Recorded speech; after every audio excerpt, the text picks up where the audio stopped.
I work in an IT department and found this email in the drafts folder of a missing employee. Hey, love, I know it's late. Actually, I'm not sure when you'll get this email.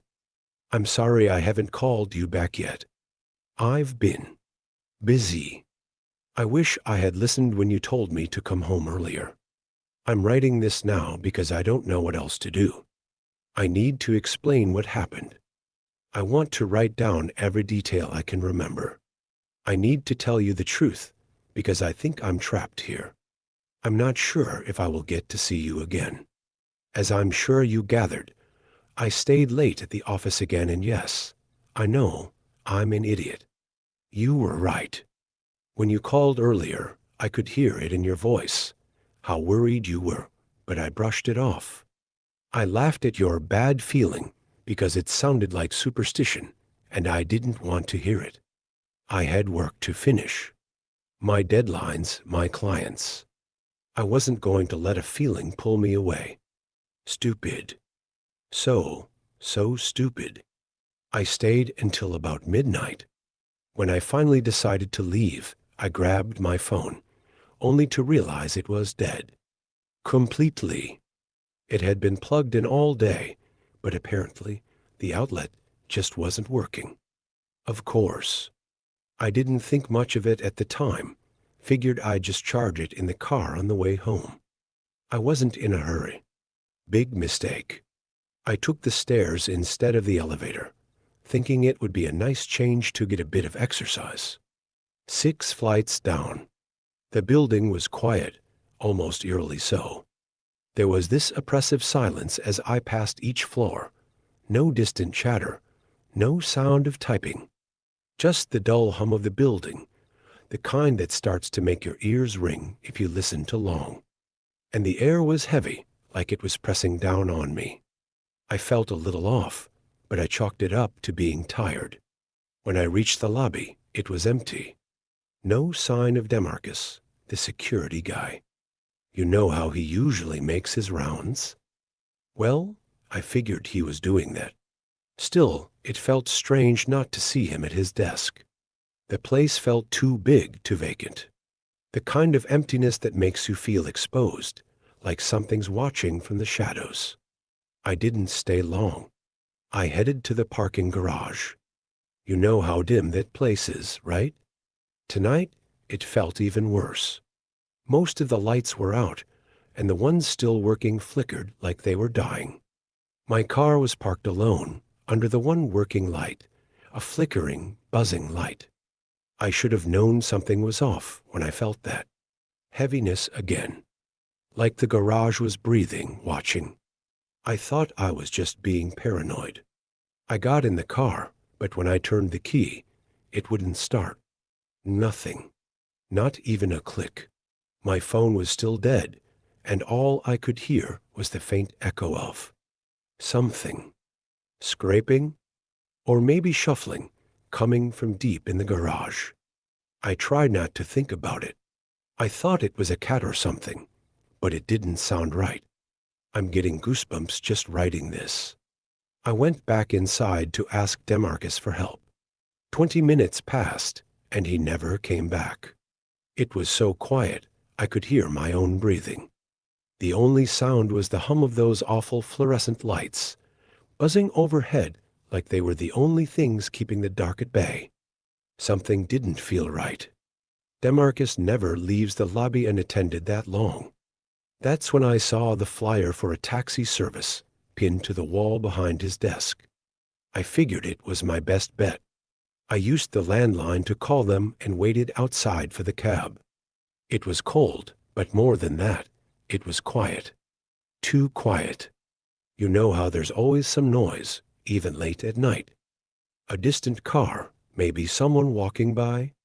But there was nothing. Just me standing there, feeling. Watched. Then I heard it again, the scraping noise. Louder this time. It felt closer, and it was coming from the direction of the garage. I tried to ignore it, but I couldn't shake the feeling that something was there. Watching. Waiting. The cab took forever. way longer than it should have. I was about to go back inside when headlights blinded me. I almost cried with relief. I jumped in, eager to just get home and put this night behind me. The driver was incredibly normal. We talked a bit, made small talk. It felt calming, safe. We hit a red light, and I don't know why, but I felt the need to confess. I told him about the real reason I stayed out late tonight, about our fight last night, how I didn't want to come home because I was still mad, because we'd said things we didn't mean. I wanted to be petty tonight. I wanted my absence to hurt you. The driver just listened. He gave me some advice, said relationships are hard work, said I should make amends. For a moment, it felt like everything was going to be okay. I felt lighter, like I was on my way back to you, and everything would be fine. But then, the light turned green, and he didn't move. I pointed it out. Hey, the light's green. He didn't respond. I nudged him, thinking maybe he didn't hear me. Still nothing. Hey, buddy, the light, I said louder. I reached out to shake him, but when I touched his arm, it felt wrong, stiff. But he was still breathing. I could see it, shallow and slow, his chest barely rising and falling. But he didn't react to me at all. He was just frozen, staring straight ahead, hands on the wheel, blinking occasionally. Panic set in. I jumped out of the car, looked around for help, but the streets were empty. Everything was closed. No one around. No traffic, no pedestrians. Just me, this unmoving cab, and the quiet. Too quiet. It was like the world had emptied out, like I was the only one left. I went back to the car, but the driver, he was gone. Just gone. The seat was empty. I tried telling myself that maybe he had gotten out, maybe he had gone for help, but deep down, I didn't believe it. I was too scared to believe it. I got in the driver's seat, thinking I could make my way home myself. I started driving, hoping to find my way back, but I wasn't familiar with the way the cab driver had been taking me. I just kept trying to head east, but the streets kept forcing me to make unexpected turns.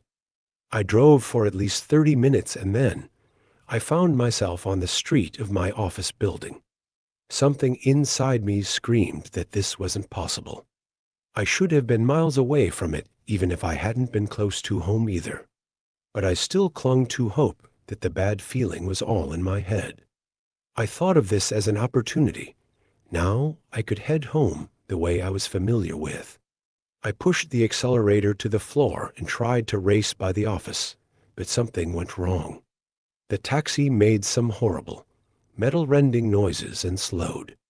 It stalled completely, right there, in front of the building, the same spot where I started. I got out. The street was empty, but the feeling that something was watching me was overwhelming now, like it was right behind me, breathing down my neck. I ran back inside. The lobby was still empty, but the lights, they were flickering, flashing.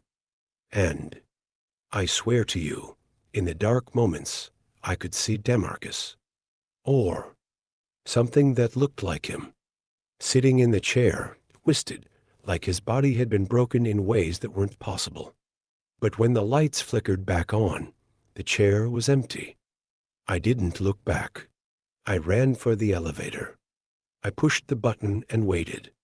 I could see the elevator light was on the 10th floor, due to the light-up display above the elevator doors. I stood there awkwardly. Then I heard the scraping sounds again, still coming from outside the building. I stared at the lit-up 10 and tried to will the number to change. To my delight, it did, quickly changing to 9 and then 8. But there it remained. I heard the lobby doors open. Instinctively, I turned back, certain that the sound was the result of Demarcus returning from a patrol. But then I heard the scraping. It was much louder. It was inside the lobby. That horrible noise echoed across the large room. I turned and sought out the light-up display, hoping to see progress. There was some. It now read 6. But I could heard something new behind me, skittering. Clicking on the floor, the scraping sound grew closer too. So I abandoned the elevator and rushed into the stairwell. I took the stairs 2 at a time, but no matter how far I went, I never passed any doors. I could hear the first floor doors open and something skitter in. The scraping sound accompanied it. I thought the scraping was something being dragged, and my imagination thought of a giant centipede with a bloated body that scraped along. Either way, I tried to focus on the stairs in front of me. The last thing I wanted to do was trip and fall. Something told me that I wouldn't be able to get up again. Yet the stairs seemed endless, spiraling up and up, the thing behind me getting closer with every step. Finally, I reached the 6th floor. I bolted to my office, entered the side entrance, and slammed the door behind me. I checked 4 times that it was locked. And now I'm waiting here. I've tried everything. The outlets don't work. My phone won't charge. The computers are on but have no internet. At least the thing in the stairwell never seemed to emerge. At least, I don't think it did. Shortly after I started to settle in here for the night, I heard our front lobby doorbell ring. The echo of the bell reverberated through the hollow office hallways, sharp and unexpected. I ran to the door, hoping that it was someone coming into the office early. Something told me that if I just found one other person, I'd wake from this nightmare. Everything would return to normal. But I hesitated when I reached the lobby. We had thick curtains hanging by the entrance. To see who was ringing the bell, I'd have to get close to the door and pull back the curtain. The bell rang again and again, like the person on the other side was getting impatient. The risk was worth the reward, though. I needed to see a familiar face. I tugged the curtain aside. There, just inches away, was a face. Pale, expressionless, pressed close against the glass. Too close. The man's dead, glassy eyes locked with me, staring through me, unblinking. The stranger's mouth was stretched in a faint, unnatural smile, too wide and too still. He stood unnervingly still, as though he had been waiting there for me all along. He otherwise looked like he could have worked here. He looked like a stereotypical businessman, complete with a brown suitcase in one hand. But then the bell rang again. It wasn't coming from the door. It came whenever the stranger, still unblinking, opened his mouth. In a panic, I returned the curtain and retreated to my cubicle in the back of the office. When I could calm down, my only plan was to try and sleep and hope the world would turn back to normal in the morning. But the lights, they won't turn off. No matter what I do, they stay on, buzzing and flickering, just like the parking garage lights. And I can still hear that thing. It's outside the door, scratching, waiting. I tried to sleep under my desk, but every time I closed my eyes, I could feel it.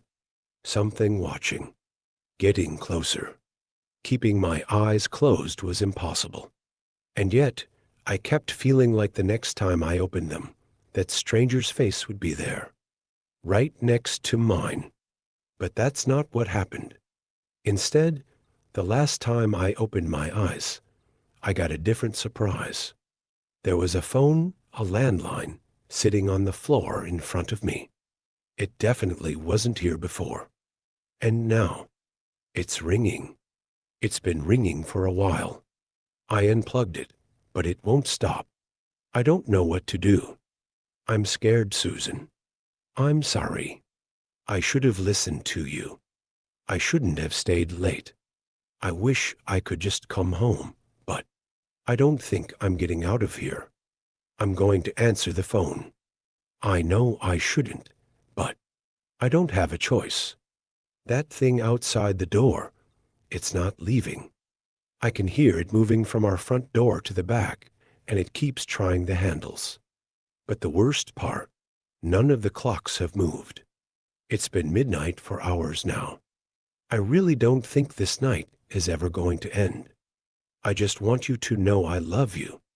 I'm sorry I wasn't there, but I never stopped loving you. If I don't come home, please, remember that. Love you always, Fred again. This email was found in Fred Settler's drafts folder. Fred has not been seen since the night of October 16th. If anyone has any information regarding his whereabouts, please contact the authorities or his wife, Susan Settler.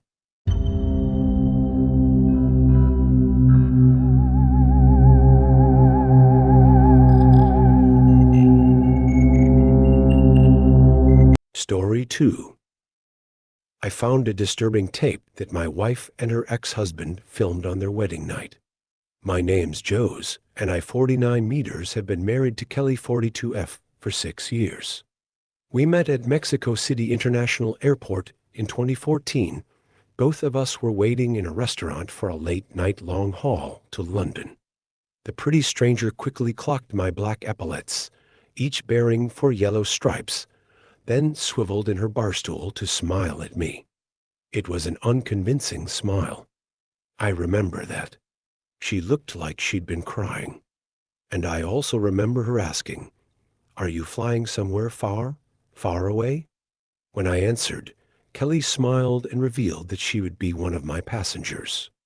I don't remember much of my response, truth be told, but I quipped about her being in safe hands because I just read Flying for Dummies.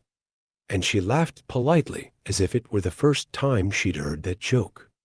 In all honesty, as scummy as it seems, I wanted to impress her. She captivated me. I still remember every last thing she said, even after all of these years. Oddly, however, I only have fuzzy memories of my own words. My mother used to tease that Kelly had put a spell on me. Anyway, without being prompted, the sullen woman told me her story. That she'd booked an early flight home in the middle of her honeymoon because her husband, Michael, wasn't the person he'd purported to be. He was an abuser, a liar. And he's making me tell lies too, she said. He emptied me. That bizarre and unsettling choice of words would ring in my head for the next decade. And only yesterday, after finding and watching that cursed tape, did I finally understand what Kelly meant. I think, 10 years ago, she might have been warning me to stay away from her. I think that had been a glimpse of the real Kelly. But I'm not making sense. Let me explain. Everything could have ended with that conversation. We could have parted ways. I wish we had, but I was compelled to see Kelly again. I know that's awful. It's not a habit of mine falling for a married woman. I just felt something indescribable. Something I now realize may not have been butterflies at all. I had a week in London before the return flight to Mexico.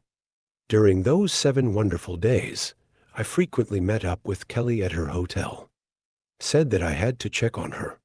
She was too frightened to return to her hometown in Cambridge, as she believed that Michael would be waiting for her. And she ignored my pleas to report everything to the police, which, I'll admit, seemed strange even at the time. We quickly formed a bond, and things didn't end when I returned to Mexico. I visited Kelly every time I flew to England. After she moved to Brighton, a month later, I started taking the train to her new apartment.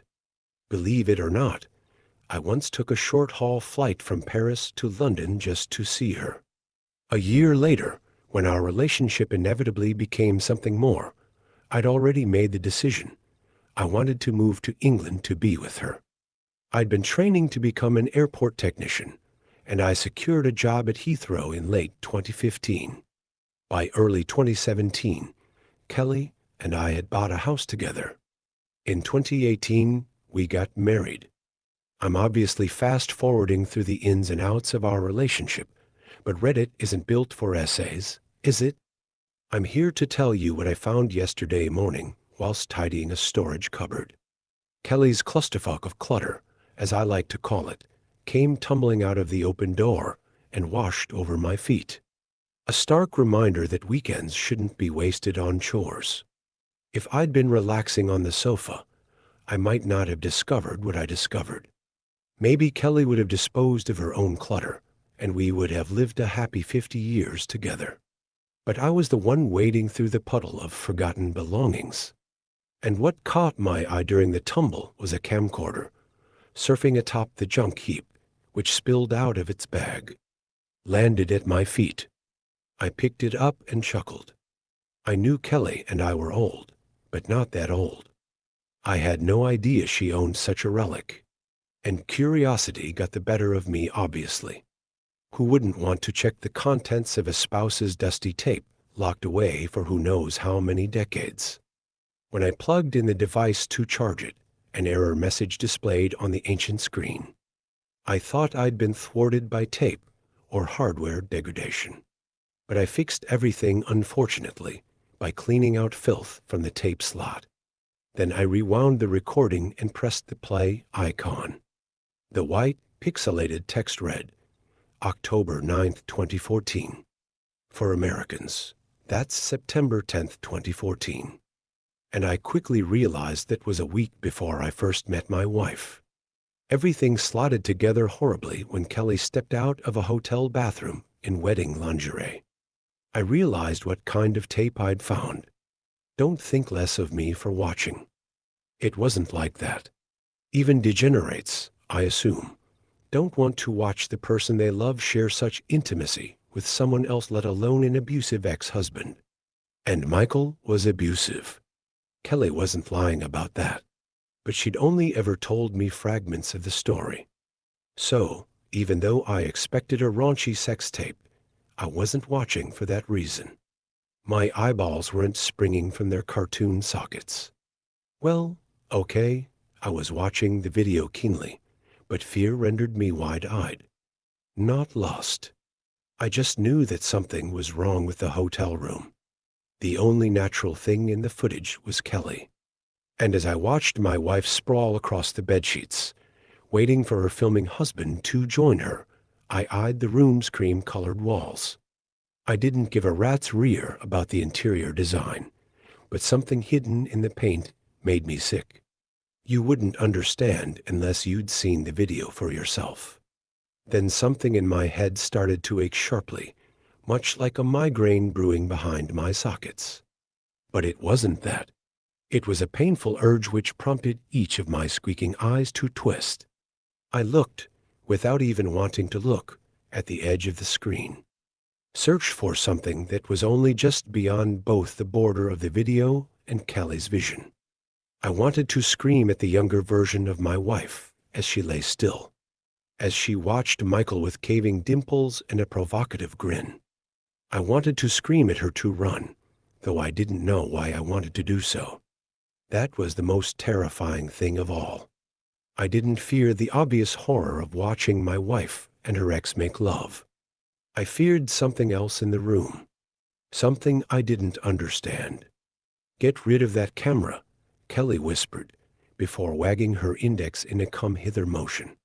Michael's heavy breathing was not the breathing of a lustful man. It was the labored breathing of something hungry. Hungry in a way that neither food nor sex could satiate. We need to preserve this moment, Michael said. Kelly rolled her eyes. Is that right? In response, the man stopped breathing, and my wife's face changed. Her sultry smile morphed into not a frown, but downturned lips. Lips hanging open in the same horrified expression that I must have been wearing whilst watching the tape. Michael hacked, as if bringing up a hairball, then promised, I'll put it down. He placed the device on the dressing table and walked over to the bed, but Kelly did not thank him. She whimpered and recoiled. Not due to Michael leaving the camera recording, I don't even think she'd noticed its red, blinking light. No, My wife was still frightened because she sensed a presence. Not her husband. Not the room's seedy atmosphere. Not even the claustrophobic nature of the walls. She sensed the same thing that I sensed, though neither of us knew exactly what we sensed. "I'm not in the mood anymore," Kelly whimpered as Michael climbed onto the bed. He hushed her, stroking the backs of his twitching fingers against her trembling cheek. "Don't be like that, darling. It's time to consummate." Then Michael gasped like a punctured tire and shot his head toward the empty corner of the room. He nodded slowly, but neither I nor the recorded version of Kelly saw what he saw. "If I must," he told the empty air. Then came something I still don't know how to explain.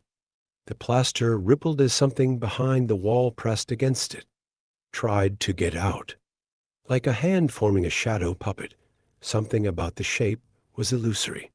It could have been a man, could have been a monster. Its outline rapidly changed from a tall thing with arms and legs to a misshapen blob of indiscernible segments. After less than a second or two of the wall bulging, its plaster flattened again, and the living shape was gone. Kelly screamed in synchronicity with me, but she hadn't even noticed the anomaly. She was staring unblinkingly into her husband's eyes. "What's wrong with your face, Michael?" she cried. What terrified me was that, even when the camera caught his face, I didn't see any supernatural change in Kelly's former husband.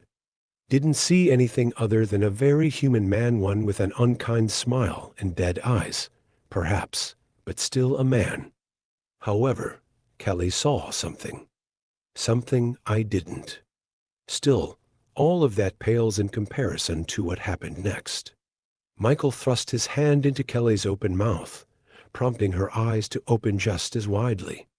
Her husband's whole forearm plunged into her jaws, muffling her series of screams.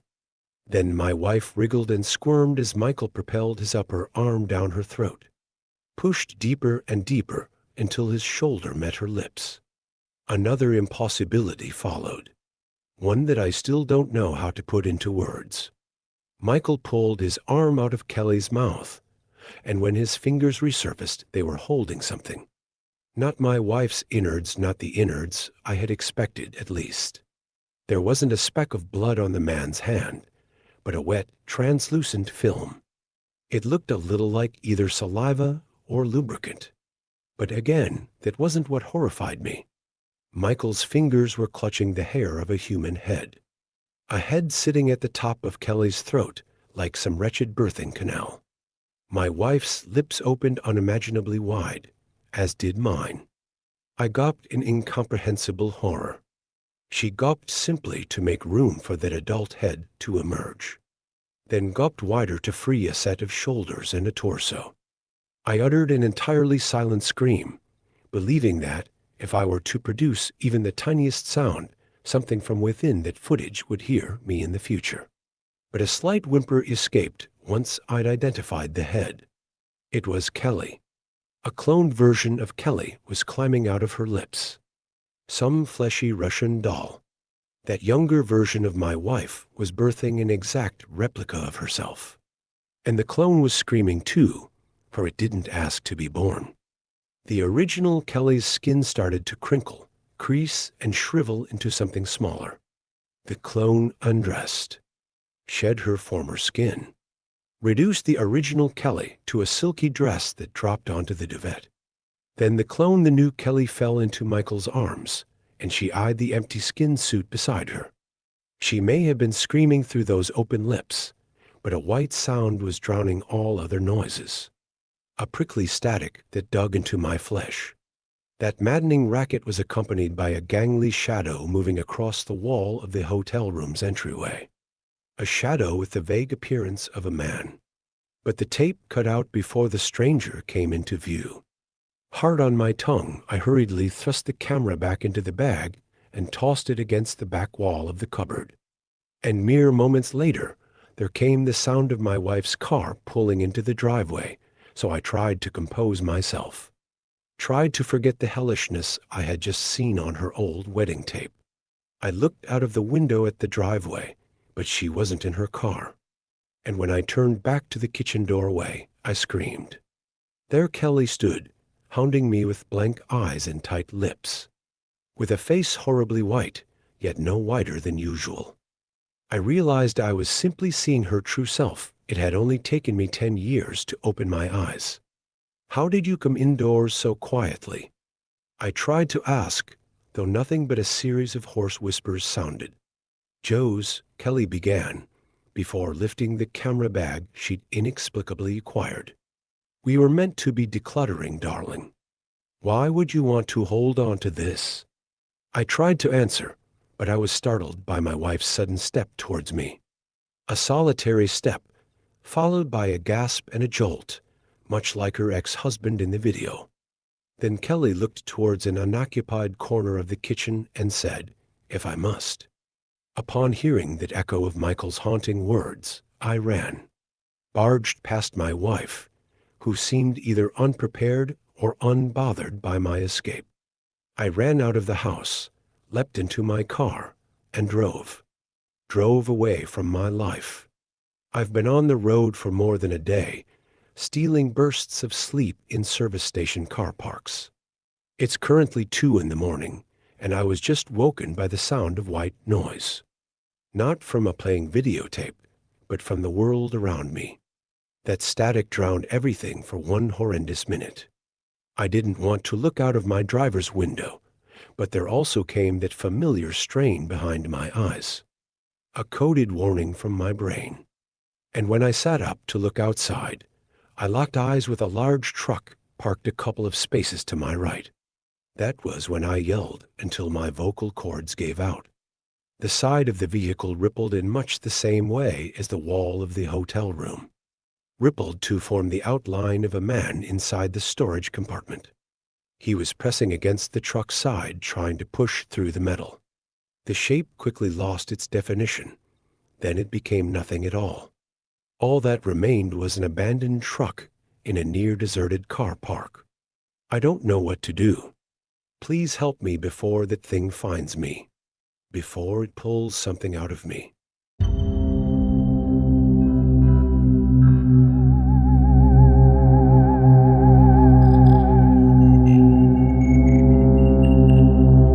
Story 3. My job is to watch people die. If you met me on the street and asked me what my job was, I would tell you that I work from home consulting for an industrial laundry company. That is, after all, the cover story I have been provided with. The reality? My job is even simpler. Every Friday night, I dress up nice, report to a certain theater downtown, have a seat, and watch a performance. That's it. All it takes is a couple hours out of my week, and I end up making 6 figures a year with every benefit you could possibly ask for. I know. It sounds too good to be true. Pretty much anybody on the planet would kill to have a job like mine. At least, perhaps, until they find out just what kind of performances I'm made to attend. Before I start, though, I need you to keep in mind that I'm a good person. I donate thousands to the Rainforest Fund out of every paycheck, and me and my kids volunteer at the food bank weekly. I'm a devout believer, and I'm going to heaven when I die. After all, I, myself, have never hurt anybody, never raised a hand to injure any living soul. How could you possibly call me a sinner when all I ever do is watch? It started about 3 years ago, when their job offer found me when I was at my most desperate. All I was told was, every Friday night, I would attend a performance at my city's fanciest theater.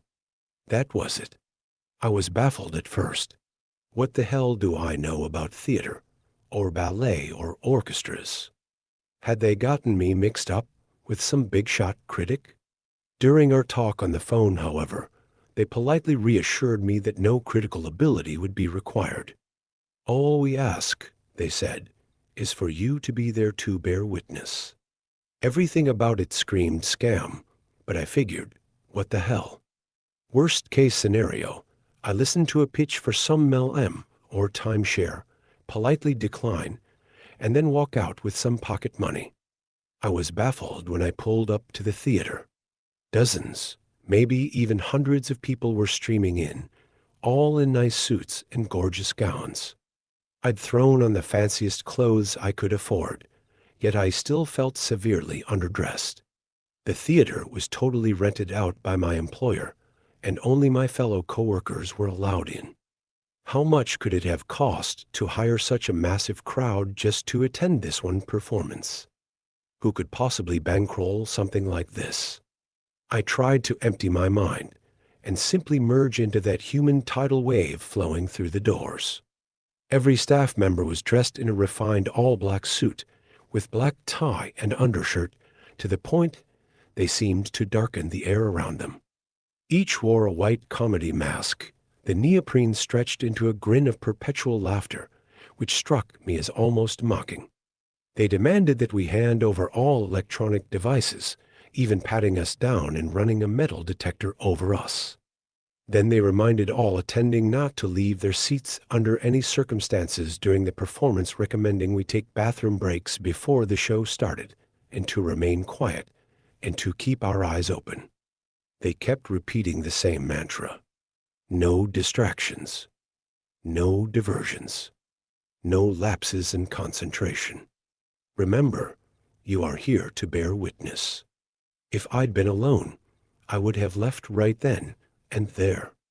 There was a tickling in the back of my brain, some primate part of me screaming that there was something terribly wrong here.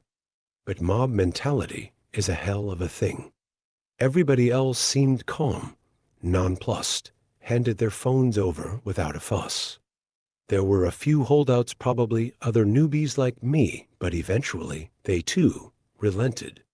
If everyone else is going along with it, I figured, why shouldn't I? Who wants to be the one single paranoid bastard who missed out on an easy paycheck? Stepping into a gorgeous theater, like something out of 3 centuries ago, I was most struck by the make of the stage. It looked like the back action of a piano, strange levers and mahogany hammers looking like fingers manipulating countless lines of piano wire, some over a dozen feet long.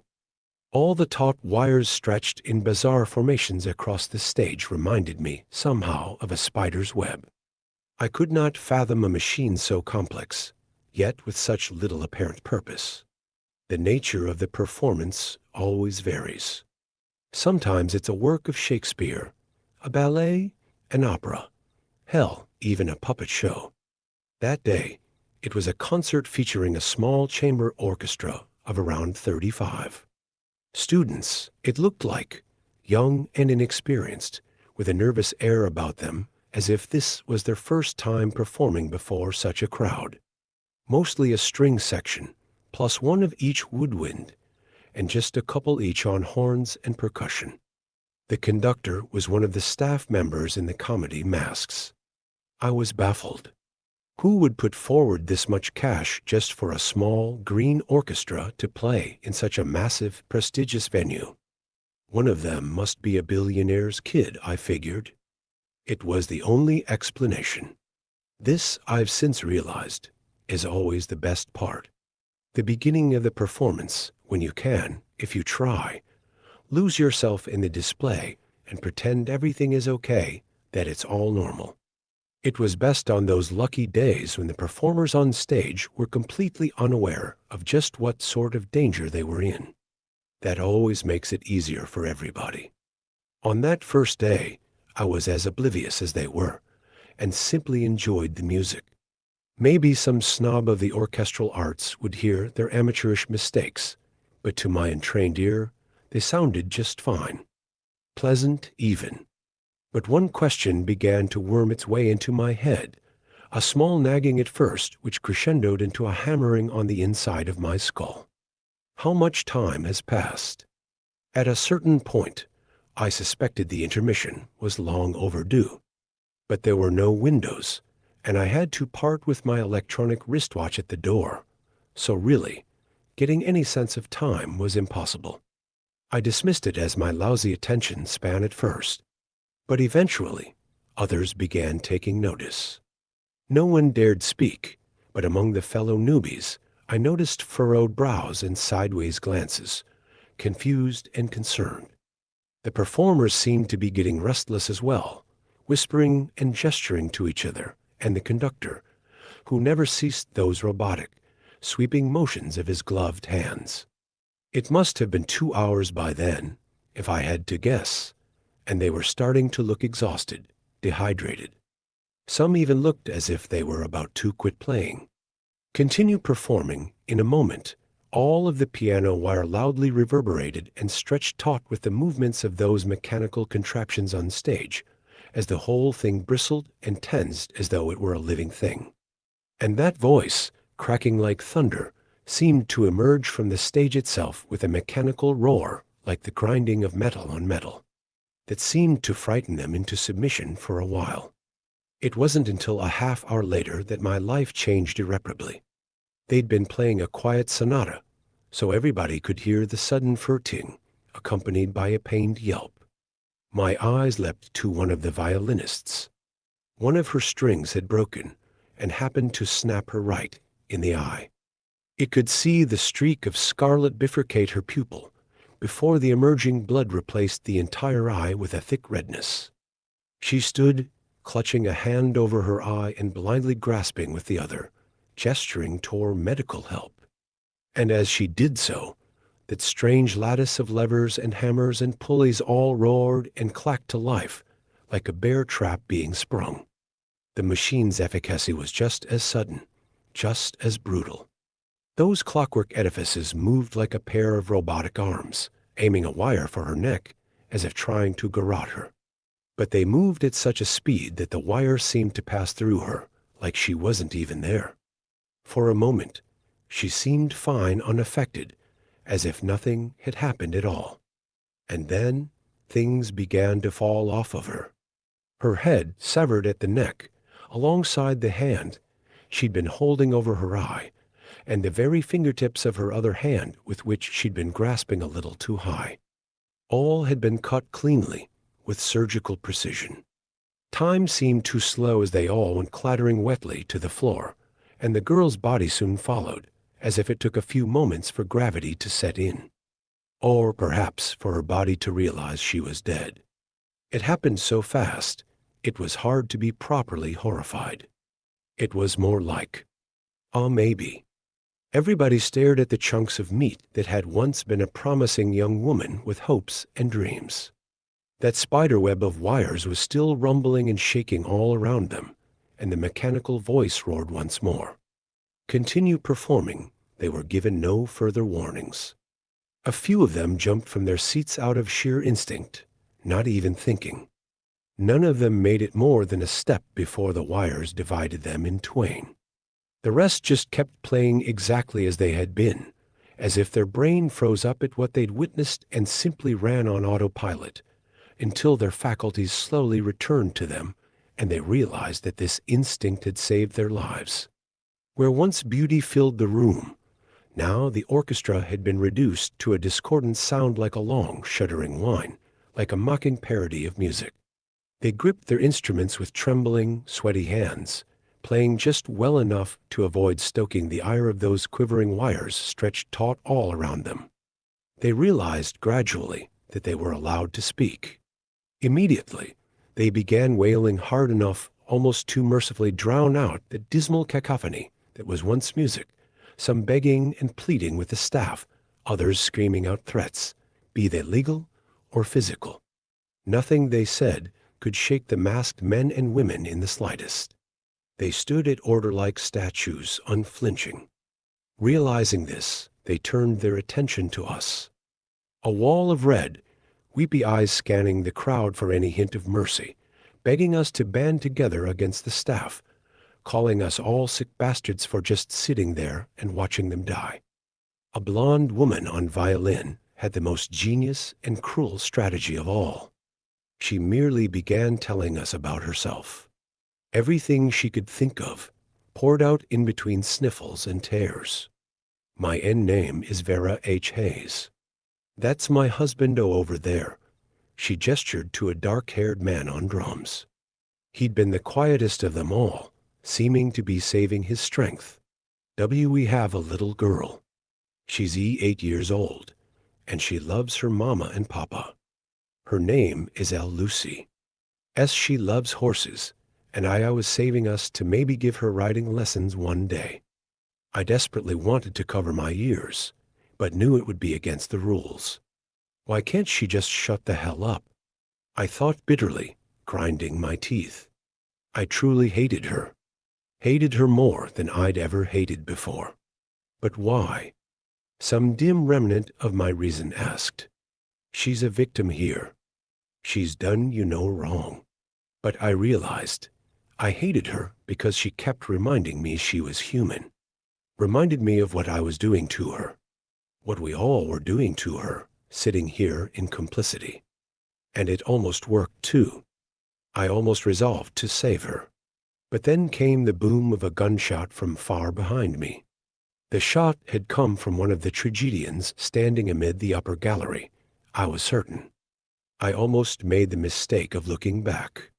Instead, I kept my eyes locked forward, and merely imagined who it was that just had their brains splattered across their seat.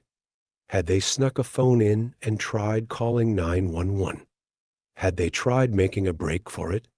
Or maybe they just couldn't take it anymore and made the fatal decision to look away from the horror. I tried to distract myself by studying the impossible mechanism animating the blood-soaked piano wire. I couldn't figure it out. It was an impossible machine, existing in defiance all basic laws of geometry, and seemed to have no means of controlling it, instead operating automatically with some malign intelligence. Perhaps it was an extension of whatever creature composed the stage itself. It was a living thing. Of that much I was certain. It breathed beneath the performers, and their blood soaked into its floorboards in moments as if consumed. After some hours, the orchestra had gone quiet, having screamed themselves hoarse. I couldn't imagine being in their shoes.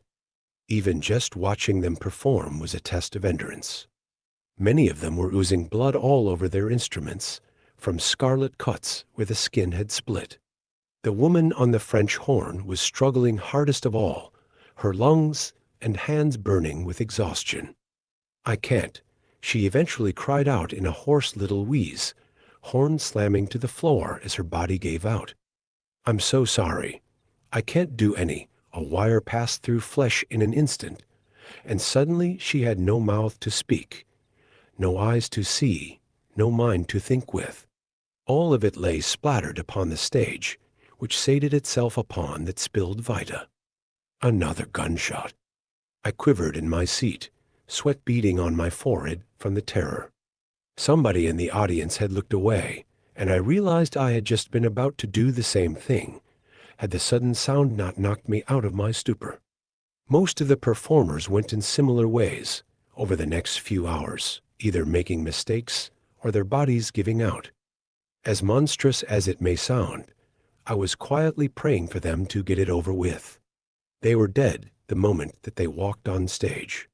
Why drag it out for all these hours, just for the inevitable to happen anyway? I recognize now that it's almost impossible to make that choice, to simply give in and accept death in defiance of all our natural instincts. But the auditorium now reeked from audience members voiding their bowels, and the damn woman next to me just wouldn't stop crying, wouldn't stop at all. Vera and her husband lasted the longest of all, perhaps because they had each other. Over a dozen hours had passed, maybe even 2, and they were still playing a little duet in perfect cinch, despite everything. By now, they were simply talking to each other as if nothing was wrong, as if we weren't even watched. "Baby, when we get out of here, I'm going to take you to Martha's Vineyard. I know I've been saying that for so long, but God, I wasted so much money on that stupid fucking motorcycle," he said. "Lucy's going to love it," Vera chuckled. "I don't know. It might be boring for a little girl. Isn't it all a bunch of old people up there?" He laughed weakly. "Oh, maybe in town. But you know her. Once you get her in the water, you can't get her back out. She's a natural-born swimmer, I swear." Think we'll see her in the Olympics someday? Haha, it was surreal to watch, like I was peeking in on a private conversation a couple was having in their own home. But I could tell both of them were trying to maintain some illusion of normalcy, anything to keep themselves psychologically intact as the hours pass. Even as they tried to smile and laugh, there was a quiver in their tone, a desperation, a fear of what might happen if there was a single break in the conversation. A lot of what they said was too personal to relay here. They went into old regrets, past mistakes, resolved every argument they ever had in all their years together. It was like they wanted to make sure they said everything they had to say before the end came. I think I owe them at least their privacy. But the husband was slowly deteriorating. He'd moved too quick, caught the symbol with his hand, leaving a wide gash along his palm that was gushing blood at a terrifying rate. Now he was getting woozier and woozier, swaying dizzily, his eyes unfocusing, his speech becoming slurred and his playing sloppy. Vera desperately tried to keep him focused. Talk to me, baby. Think of the beach. Lucy's going to love the seashells.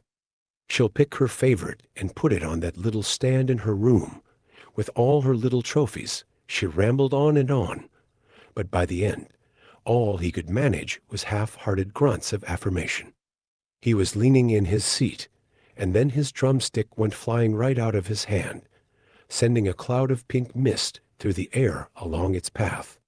And yet, he kept going through the motions of playing, as if he didn't even notice.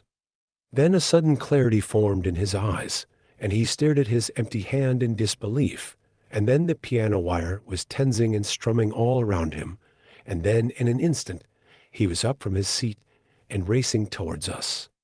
He knew it was over. He just wanted to strike out at the world if he could. One last act of defiance. He even locked eyes with me, and I'll never forget the look on his face. Why are you watching this? You sick bastards. You sick, twisted. He threw his remaining drumstick, and the trajectory would have delivered it right to me. But the piano wires lacerated it in mid-air, slicing into it from 100 different directions until it disappeared into a cloud of sawdust. And then they did the same to him. Vera didn't scream or sob. She just tensed and let out the tiniest little gasp, like when you're at the doctor's and know the shot is inevitable, but it still stings anyway. And then she was all alone. She looked at us like she wanted to speak, wanted to say something, to express what was happening inside her, but what was there left to say? She'd spent almost a full day screaming herself hoarse with every combination of words she could think of.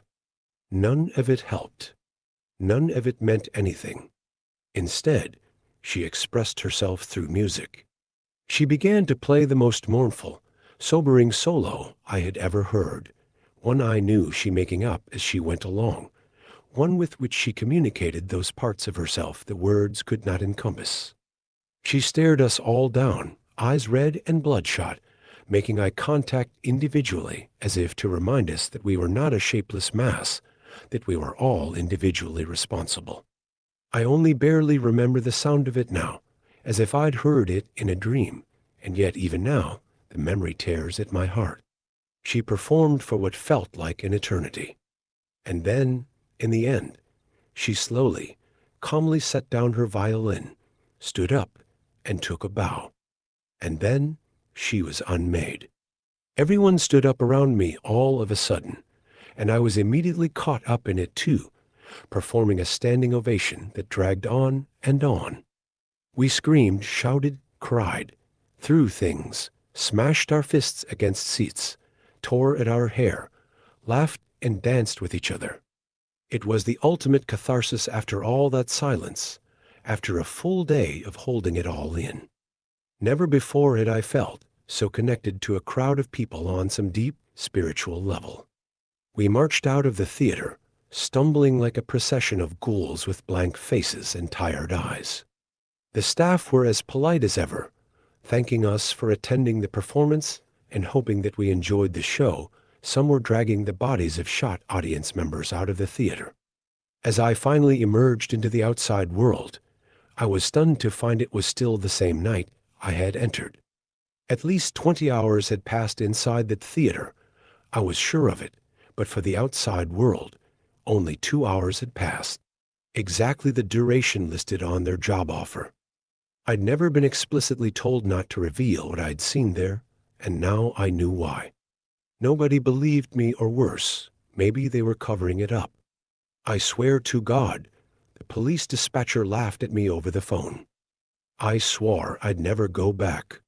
I'd been part of something evil, something unfathomable, and it would haunt me forever. But the next year was one of constant desperation, debt climbing as job opportunities declined at equal rates. I held out for about a year, but eventually I gave in. And to my horror, the next performance was easier, now that I knew what to expect. And then the next was easier still, and the next. The performance is always different, but the end result is always the same. I have to remind myself that I'm not culpable for what they're doing there. All I do is watch. We watch people die every day, in the news and online, people suffering horrible fates, often in places our own countries helped to destabilize. How are my actions any different, really? We all have to accept that terrible things happen in this world, and all we can do about them is either look away or look the horror right in the eye. Is choosing to look away more moral, or is it only more cowardly? And besides, wouldn't it be worse for them if there wasn't an audience? If they had to die there in the dark alone? No one seeing, no one caring, no one remembering. After all, someone has to bear witness.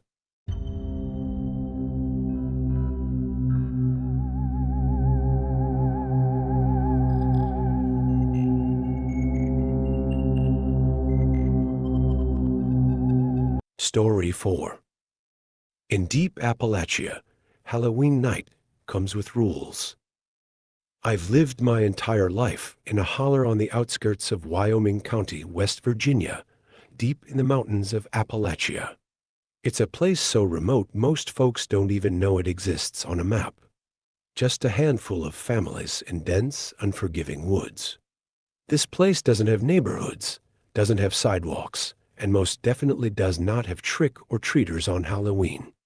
Halloween isn't a holiday here. It's a test. My family, and the others who've lived here long enough to know, follow a set of rules on Halloween night. It's not tradition or superstition. It's survival. Those who didn't follow the rules didn't live long enough to tell anyone about it.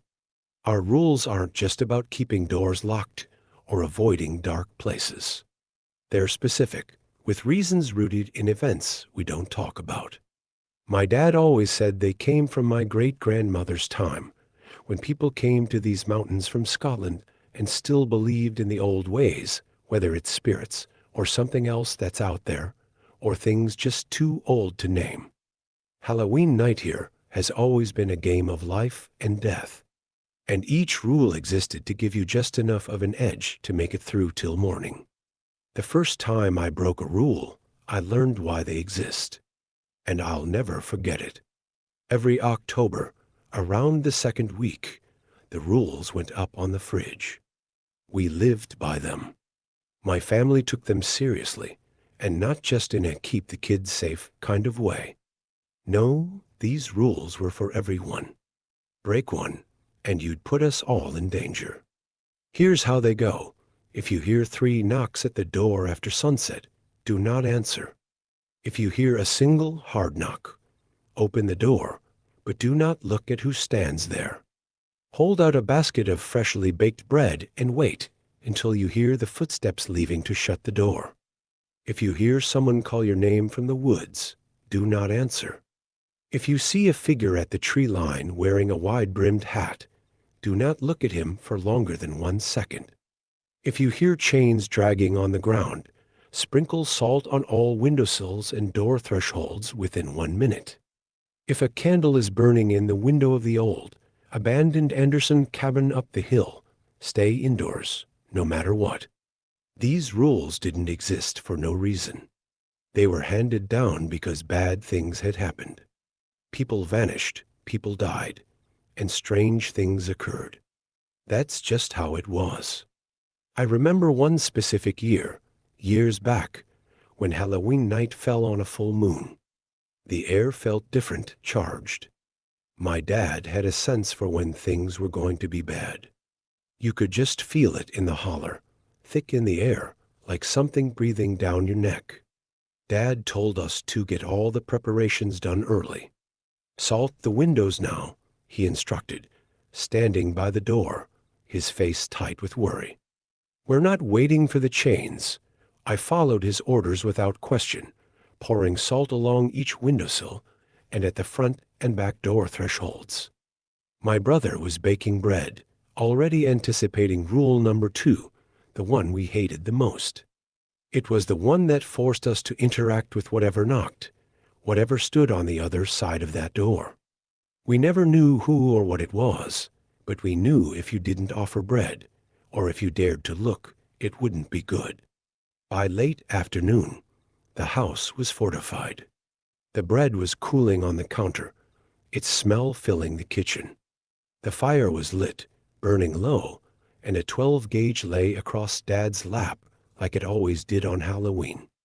Isaac, my younger brother, sat closest to the window, glancing out every now and then. We had about 3 hours before sunset. The rules were clear. Everything bad happened after dark. But the waiting was the worst part. The longer we sat there, the more anxious we became. Did we use enough salt this year? Isaac asked quietly. Dad didn't answer. He just stared into the fire, gripping the gun tighter. That was answer enough. The first knock came just after dark. A single knock, slow and deliberate. Isaac and I froze, staring at the door. Dad stood up, motioning for us to stay back and be quiet. I swallowed hard, heart pounding in my chest. It was time to follow Rule 2. Without a word, Dad picked up the basket of bread from the counter, freshly baked, still warm. He walked to the door, resting one hand on the knob. "Remember," he said, his voice low and steady. "Don't look." He opened the door just wide enough to slip the basket through the crack. His eyes focused on the floor. The warm smell of the bread wafted out, and I could hear a faint shuffling on the porch. Whoever or whatever it was out there. I saw a flicker of movement from the corner of my eye, a shadow stretching across the porch, but I didn't dare look. Dad held the basket out, his hand shaking slightly. For a few heartbeats, there was no sound, no movement, and then footsteps. Slow, heavy footsteps retreating from the porch. He waited until they faded completely, then shut the door quietly, locking it tight. Isaac let out a breath. Why don't we just leave the bread out early? Why do we have to wait for the knock? Dad's face was pale, and his eyes were hard. We have to wait for the knock. And if we don't answer the knock, it'll come in. We thought it was over. We had followed Rule 2 to the letter, and for a moment, it seemed like things were quiet. But here, nothing stays quiet for long on Halloween. Isaac was the first to notice him. He was standing at the edge of the woods, just where the trees meet the clearing. He was tall and thin, a wide-brimmed hat casting his face in shadow. He didn't move, didn't make a sound, but he was there, watching. Isaac gasped, pointing. "It's him," he whispered, voice trembling. Dad didn't need to ask who. He knew. We all did. The man in the hat. "Don't look at him," Dad snapped. Not for more than a second. I glanced, just enough to confirm he was there. A tall, dark figure, almost blending into the shadows of the trees, but distinct enough to make my blood run cold. I looked away quickly, heart hammering in my chest. We got away from the doors and windows of the house and sat huddled in the living room, the fire our only light. Outside, the man in the hat stood at the tree line, unmoving as the night crept on. It wasn't until after midnight that we heard the chains. At first, it was faint, a metallic clinking that seemed distant, almost like it could have been the wind. But it grew louder, closer, until it was unmistakable. The sound of chains being dragged across the rocky ground outside. Isaac's face turned pale. He shot me a look, wide-eyed and terrified. "The salt," he whispered. Dad nodded grimly. "Go check." I got up slowly, trying to control the tremor in my legs. I circled the house, inspecting every window and doorframe. The salt lines were intact. Nothing had disturbed them. The chains continued to scrape outside, dragging closer and closer, but we didn't dare open the door. We didn't dare look. We stayed inside, sitting together in the flickering light of the fire, listening to the sound of the chains until the first light of dawn broke through the windows. We had made it through the night. The man in the hat was gone. The chains had stopped. But as the morning light seeped through the shutters, I glanced toward the old Anderson cabin up the hill, and there it was. A single candle still burning in the window. The rules are clear. When the candle burns in the Anderson cabin, you stay inside. No exceptions. No excuses. Even with the sun beginning to shine and the birds beginning to chirp, the sight of that candle filled me with a primal fear. We have to wait until the candle goes out before we can go outside, before the night is truly over. And that's how it goes here. The rules aren't just there to be followed. They're there to keep you alive. And if you're smart, you don't ask questions. Sometimes it's better not to know. Halloween here had always been terrifying, but last year was different. It wasn't just the usual unease or the normal anxiety that came with the setting sun. It almost felt like the rules weren't enough anymore. My dad was getting older, his movements slower, his hands a little less steady. We all knew it, but no one said anything. We just followed the rules like always, hoping that would be enough. We spent the day in preparation, salting the windows, baking the bread, the usual. Isaac and I were jittery, pacing around, double-checking everything. With my dad getting older, we felt a greater pressure to take it upon ourselves to prepare. The sky darkened faster than usual, clouds rolling in from the west, blotting out the last rays of the sun.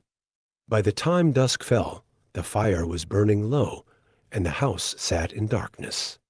Dad sat in his usual spot by the door, the shotgun across his lap. The basket of bread, fresh out of the oven, sat next to him. We all waited, our hearts pounding in the silence. I kept glancing at the windows, expecting to see the figure in the hat or hear the drag of chains. And then it came. A single knock, loud and deliberate. Dad stood up, just like every other year. "Stay put," he muttered, picking up the basket with his trembling hands. His face was pale, but his voice was steady. Isaac and I exchanged a nervous glance as Dad approached the door. As always, I stared at the floor, focusing on the sound-crackling fire and trying to block out the sense of dread that had settled in my gut. He opened the door a crack, just enough to push the basket through without seeing whatever waited on the other side. But this time, something went wrong. As Dad leaned forward, he knocked the basket against the doorframe and lost his grip. The bread tumbled out, scattering across the porch. The sudden movement, the noise, without thinking, I looked up. I looked at it, and I saw it. It wasn't a man. It wasn't anything I could name. It stood hunched over, far too tall to be human. Its limbs were unnaturally long, its skin pale and stretched tight over bones that jutted out at odd angles. Its face was sunken, like a skull with pale white skin pulled tight over it, and its eyes were wild, and wide to wide, like it didn't have eyelids. Its mouth opened unnaturally wide, a black, gaping hole that emitted a horrible, deafening wail. It was a sound I had never heard before, like metal scraping against stone, but worse. It drilled into my skull, making my ears ring and my vision blur. Before I could react, before I could even scream, the thing lunged. Its bony hand shot out, grabbing my dad by the collar. In one terrifyingly quick motion, it yanked him off the porch, dragging him toward the woods. The sound of his body scraping against the ground, his muffled cries, and the creature's horrible wail all blurred together into a scene of pure terror. Isaac screamed first. I was frozen, my mind unable to comprehend what had just happened. But Isaac's scream jolted me back to reality. "Dad," Isaac yelled, bolting for the door. I followed, my legs shaking, and my heart pounding so hard it felt like it would burst out of my chest. We ran out into the cold night air, toward the edge of the woods where we could still hear Dad's faint cries. But before we could take more than a few steps, I saw it. The candle. A single flickering light in the window of the old Anderson cabin. My blood ran cold. We had come outside when the candle was burning. I grabbed Isaac's arm, pulling him to a stop. "Wait," I whispered, voice shaking. "The cabin." As if on cue, the door of the cabin suddenly flew open with a loud crash, as if something unseen was about to come storming out. Something angry. Something that should not have been awakened. "We have to go," I shouted, dragging Isaac back toward our house. We scrambled inside, slamming the door shut behind us. I locked it, my hands trembling so badly I could barely turn the key. The shotgun was still on the floor by Dad's chair, but it felt useless.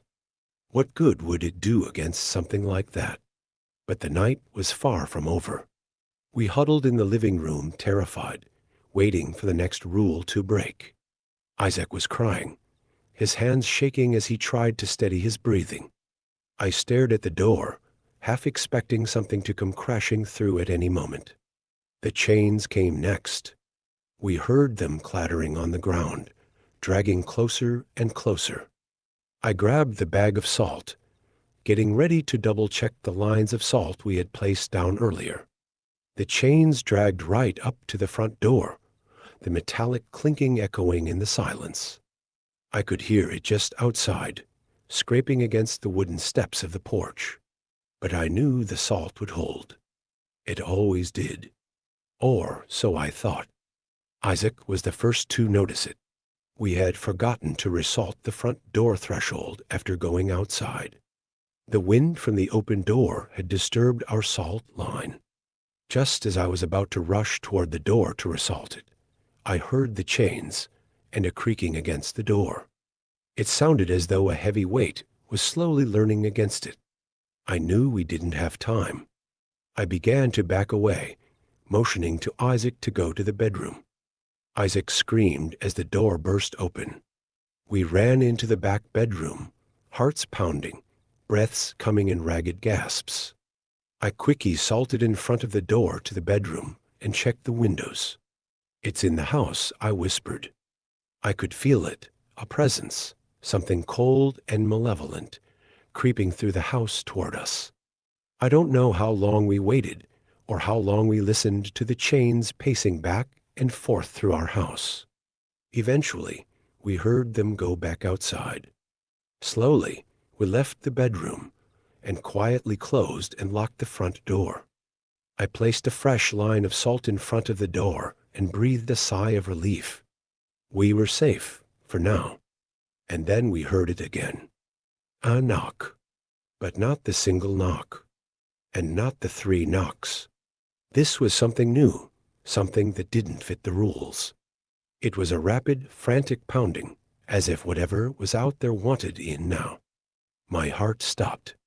The rules didn't cover this. Isaac looked at me, eyes wide with terror. "What do we do?" I didn't have an answer. The pounding grew louder, more desperate. The windows rattled in their frames, and the fire flickered, casting wild shadows on the walls. Whatever was out there was angry, angrier than anything I had ever felt before. "We just wait," I whispered, my voice barely audible over the noise. "We wait until daylight." The rest of the night was a blur of terror. Every minute felt like an hour. Every sound made my heart leap into my throat. We didn't sleep. We didn't dare move from the living room. We huddled together in front of the fire, clutching the shotgun like it was our last hope, and quietly crying over the loss of our father. The pounding on the door never stopped. The chains outside the house dragged back and forth, a constant reminder of the horror that waited just beyond the walls. And through it all, the candle in the Anderson cabin burned bright, flickering in the distance like a beacon of death. But somehow we made it. By the time the first light of dawn broke over the mountains, the sound stopped. The pounding ceased. The chains fell silent. The candle in the cabin flickered out. We had survived another year. Barely. But Dad never came back. Halloween in our holler had always been a test. But last year, it wasn't enough. Breaking the rules cost my dad his life, and everything is different. And I can't shake the feeling that this Halloween will be worse.